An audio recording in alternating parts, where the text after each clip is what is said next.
Hi hello welcome to our channel. నేను మీ journalist విప్లవశ్రీ. ఈ మధ్యకాలంలో తరచుగా బీసీ వాదం అనేటటువంటి పదం బాగా వినిపిస్తుంది. అయితే బీసీ వాదాన్ని ఎత్తుకున్నటువంటి ఉద్యమకారులు కానీ నాయకులు కానీ ఈ మాట మాట్లాడితే పెద్ద ఆశ్చర్యం అనిపించదు. కానీ ఉన్న ఫలంగా కొంతమంది ఆల్రెడీ మనందరినీ పాలించిన వాళ్ళు బీసీ వాదాన్ని ఇప్పుడే కొత్తగా రాజకీయంలోకి వచ్చినట్టు ఎత్తుకున్నప్పుడే మనకు ఆశ్చర్యంగా అనిపిస్తుంది. అట్లా తెలంగాణ ప్రజలందరూ కూడా ఈరోజు కల్వకుంట్ల కవిత బీసీ వాదాన్ని ఎత్తుకున్నందుకు ఒక రకంగా ఇదేంది ఇది అన్నట్టుగా చూస్తున్నారు. మరి ఈ విషయంలో ఇంకా కొన్ని విషయాల్లో కూడా మనం ఒపీనియన్స్ని గ్యాదర్ చేసే పనిలో భాగంగా ఈరోజు నేను బీసీ వాదాన్ని ఎత్తుకున్నటువంటి ఉద్యమకారిని దాసోజు లలిత వాళ్ళ ఇంట్లో ఉన్నాను. ఆమెను అడిగి తెలుసుకుందాము ఎన్నో విషయాల్ని. నమస్తే అమ్మ. నమస్తే శ్రీనిధి. చెప్పండి, ఈ మధ్య సడన్గా మళ్ళీ మీడియా లోపలికి వచ్చి కల్వకుంట్ల కవిత అంటున్నారు బీసీ వాదాన్ని ఎత్తుకున్నాను, బీసీల కోసం పనిచేసే వరకు ఆగను అని చెప్పేసి. మరి దీన్ని మీరు ఎట్లా చూస్తున్నారు? బీసీ అని ఈరోజు మాట్లాడుతున్నందుకు చాలా ఆశ్చర్యంగా అనిపిస్తుంది. ఎందుకంటే గత 10 ఏళ్ల పాలనలో ఒక బీసీ నాయకురాలని కానీ బీసీ నాయకులను కానీ వాళ్ళు ఆ మాటలే మాట్లాడలేదు. బీసీ నాయకులను ఎక్కడా వాళ్ళు సపోర్ట్ చేసినట్టు కనపడలేదు. ఉన్న వాళ్ళని కూడా నెగలనియలేదు. ఈటెల రాజేందర్ని నెగలనియలేదు. ఆలయ నరేందర్ని అది కనపడకుండానే తల్లి తెలంగాణ పార్టీ పెట్టినటువంటి విజయశాంతిని, తర్వాత అందులో అనేక మందిని బీసీలుగా గుర్తించినటువంటి గౌరవాన్ని ఇచ్చినటువంటి దాఖలాలు లేవు. వీళ్ళు బీసీ వ్యతిరేకులు. వీళ్ళ రాజకీయ దాహం కోసం ఇవాళ 10 ఏళ్ల తర్వాత మాట్లాడడం చాలా ఆశ్చర్యంగా ఉంది. మీరు తెలంగాణ అంటే మీరు మీ ఒపీనియన్ని చెప్తున్నారు, కానీ తెలంగాణ ప్రజలు దీన్ని ఎట్లా చూడొచ్చు? ఆల్రెడీ కాంగ్రెస్ ప్రభుత్వం వచ్చి 1.5 సంవత్సరంకి దగ్గర వస్తున్న నేపథ్యంలో మరి మళ్ళీ కల్వకుంట్ల కవిత ఈరోజు బీసీల గురించి మాట్లాడితే తెలంగాణ సమాజం నమ్మే పరిస్థితుల్లో ఉందా? వాళ్ళు ఎట్లా తీసుకోవాలి దీన్ని? ఇవాళ తెలంగాణ ప్రజలు మొత్తం వీళ్ళ గత 10 ఏళ్ల పాలనను చూసిరు. ఇప్పుడు వీళ్ళు ప్రతిపక్షంగా ఉండి పార్లమెంటుకి అసెంబ్లీకి రానటువంటి సందర్భం. అసెంబ్లీకి కేసీఆర్ అసలు హాజరవ్వట్లేడు. ఆ సభలకు సమావేశాలకు హాజరవుతలేదు. ఇదంతా ప్రజలు చూస్తున్నారు. అదేవిధంగా కవిత కూడా ఒక నిందారోపణను మాపు చేసుకోవడం కోసం ప్రజలలో బీసీ అని ఆ నినాదాన్ని మాట్లాడడం, బీసీ మహిళల తరపున మాట్లాడడం, బీసీ హక్కులు ఉద్యమాల గురించి వాళ్ళ మాట్లాడడం చాలా అసహ్యంగా అనిపిస్తుంది. బీసీలను ఒకరోజు కాకపోతే ఒకరోజు వాళ్ళ జనాభా వాళ్ళు కుటుంబ సర్వే చేసినప్పుడు సమగ్ర సర్వే చేసినప్పుడు బీసీల వివరాలు ఎందుకు బయట పెట్టలే? విద్యార్థులు ఎంతమంది ఉన్నారు అని ఎందుకు బయట పెట్టలే? వాళ్ళకున్న స్కూళ్ళు ఏంటి, కాలేజీలు ఏంటి, వాళ్ళకున్న గురుకులాలు ఏంటి, తర్వాత వాళ్ళ హాస్టల్స్ ఏంటి, వాళ్ళ వసతుల గురించి ఒకరోజు మాట్లాడిన మహిళ ఈరోజు పోస్ట్ కార్డు ఉద్యమం అని కూడా ఏదో మొదలుపెట్టింది. మార్చి 8 కూడా మహిళా దినోత్సవం సందర్భంగా అదేంటి మా తడాక చూపిస్తామని మాట్లాడుతున్నటువంటి ఇట్లాంటి విషయాలను చూస్తే పూర్తిగా ఇది రాజకీయ ఎత్తుగడ, రాజకీయ ఎజెండా. ఇది మహిళా బిల్లు కోసం ఈమె చేస్తున్నటువంటి ఉద్యమం అనేది ఉంది కదా, సో ఆ ఉద్యమాన్ని మీరు ఎట్లా తీసుకుంటున్నారు? ఈమె మహిళా బిల్లు అనేది ఈమె మాట్లాడడం అనేది బూటకం, అంత బూటకం, నాటకం. ఈమె ఈడీ అరెస్ట్ చేస్తుంది అన్నప్పుడు ఈడీ కేసులు తలకు చుట్టుకుంటున్నవి అన్న సందర్భంలో ఇక్కడ ధర్నా చౌక్ను ఎత్తేసిన వీళ్ళు ఢిల్లీలో జంతర్ మంతర్ దగ్గర మహిళా బిల్లు కోసం మహిళా పోరాటం అని చెప్తూ, మహిళల హక్కుల కోసం అని చెప్తూ బీసీ మహిళా హిందూ కోడ్ బిల్లు ప్రవేశపెట్టాలి అని చెప్పి నా ద్వారానే వచ్చింది అని చెప్తున్నటువంటి మహిళ మాటలు చూస్తుంటే అసహ్యం కలుగుతుంది. ఎందుకనంటే స్వాతంత్రం వచ్చినప్పటి సంది బాబాసాహెబ్ గారు న్యాయశాఖ మంత్రిత్వ పదవికి రాజీనామా చేస్తూ, ఎందుకు రాజీనామా చేసిండంటే ఆయన మహిళా బిల్లులో 33%లో ఎస్సీల వాటా, ఎస్టీల వాటా, తర్వాత బీసీల వాటా అంతా చేర్చిన తర్వాత బిల్లు ప్రవేశపెట్టాలి. నియోజకవర్గాల పునర్విభజన జరిపి ఎవరి వాటా ఎంతో అని తేల్చిన తర్వాతనే ఈ బిల్లు ఆమోదం జరగాలని చెప్పి ఆ రోజు బాబాసాహెబ్ గారు న్యాయశాఖ మంత్రిత్వ పదవికి రాజీనామా చేసినటువంటి సందర్భాన్ని మనం చదువుకున్నాం, చూసినాం. అది కూడా ఇప్పటికి మాట్లాడుకుంటున్నాం. ఇదే బిల్లును లల్లూ ప్రసాద్ యాదవ్ గారు, ములాయం సింగ్ యాదవ్ గారు, తర్వాత మధు దండావతి వాళ్ళు అడ్డుకున్నటువంటి సందర్భాన్ని మనం చూసినాం.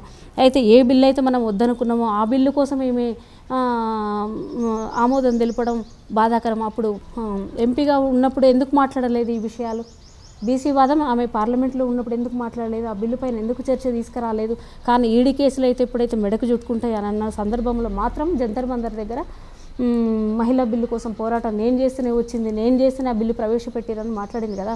మరి బీసీ మహిళల ప్రాతినిధ్యం ఎంతో నువ్వు ఈరోజు మాట్లాడు. ఆ మాట్లాడకుండా ఆ బిల్లుకు ఆమోదం తెలపడం అంటే రేపు మా వాటను కూడా జనరల్ సీట్ల కింద మీ మగవాళ్ళ పదవులు భద్రంగా ఉంటే మళ్ళీ మా స్థానాలను మీరు ఆక్రమించడం కోసమే ఈ బిల్లు గురించి మాట్లాడుతున్నారు.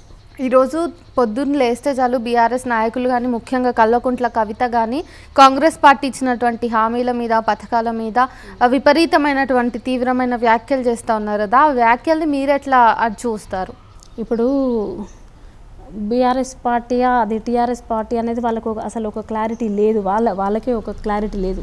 దాంతోపాటు ఇవాళ కాంగ్రెస్ మాకేం చుట్టం కాదు, ఇప్పుడు ఈ 10 ఏళ్ళు పాలించిన దొరలు మాకేం చుట్టాలు గారు. అసలు వీళ్ళిద్దరూ వర్గ నేపథ్యంలో వాళ్ళ పదవులను కాపాడుకోవడం కోసం వాళ్ళు మళ్ళీ రాజకీయ ఎజెండా కోసం మాత్రమే అవి మాట్లాడుతున్నారు. హామీలు వాళ్ళు ఇచ్చిండ్రు, వీళ్ళు ఇచ్చారు. కాంగ్రెస్ హామీలు ఇచ్చి అధికారంలోకి వచ్చింది.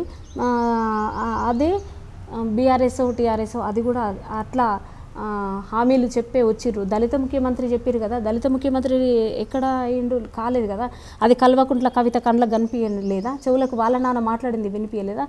అదేం దళిత ముఖ్యమంత్రిని చేసి నేను ఈ రాష్ట్రానికి కావలి కుక్కగా ఉంటాను మాట్లాడిన అతని నోరాన లేకపోతే అది నాలుకన్నా తాటిమట్టనా అని మేము అడుగుతున్నాం.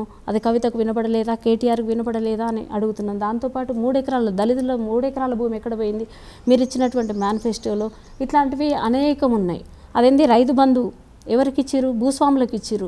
100 ఎకరాల భూములు ఉన్న వాళ్ళకు కూర్చోబెట్టి ఇంకా హాయిగా ఉన్నటువంటి వాళ్ళకి ఇచ్చిర్రు. రైతులు నిరుపేదలుగా మారిపోయినటువంటి సన్నకారు అంటే 1 ఎకరం 6 ఎకరం 5 గుంటలు 2 గుంటల గురించి ఇవాళ మీరు మాట్లాడుతుర్రు బీఆర్ఎస్ పార్టీ నుంచి.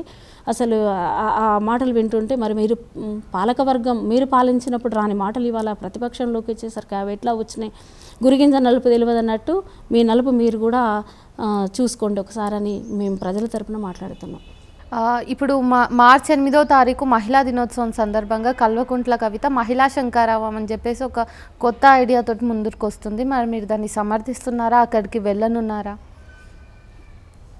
శంకారావాలన్నీ ఆమె జీవనోపాధిగా మార్చుకుంటున్నటువంటి శంకారావాలు అవి. ఈరోజు వేలాది కోట్లు 100లాది కోట్లు సంపాదించుకొని ఆ వెనుక కొంతమందిని తిప్పుకుంటున్నటువంటి సందర్భం. ఈరోజు సావిత్రిబాయి పూలే అది విగ్రహం కావాలి, తర్వాత పూలే విగ్రహాల గురించి, తర్వాత ఇంకా ఇతరతర వాళ్ళ గురించి మాట్లాడుతున్న సందర్భంలో నీ ఆస్తులను మొత్తం ఏవైతే లోపాలతో ఉన్నటువంటి మేనిఫెస్టో అంటే మాట్లాడుతున్నటువంటి చాకలైలమ్మ విగ్రహం, తర్వాత చాకలైలమ్మ యూనివర్సిటీ ఒకటి ఏర్పాటు చేసి ఆ పేరు పెట్టింది కదా, గత ప్రభుత్వంలో మీరు పెట్టలేదు. ఇప్పుడు మేము మీ శంకారావం అంటే రేపు మార్చి 8న జాగృతి చేసేటువంటి శంకారావం తరపున బీసీ మహిళలు కాదు కదా, బహుజన మహిళలు ఎవరు హాజరు గారు. ఎందుకంటే మీ దాంట్లో మీ సంస్థలల్లో మంది అసలు వెలుమలే మెజారిటీ 50% దాకా ఉన్నటువంటి సందర్భం. ఇప్పటి మార్చి 8 శంకారావం అనేది ఆమె రాజకీయ ప్రాపగండ కోసమే.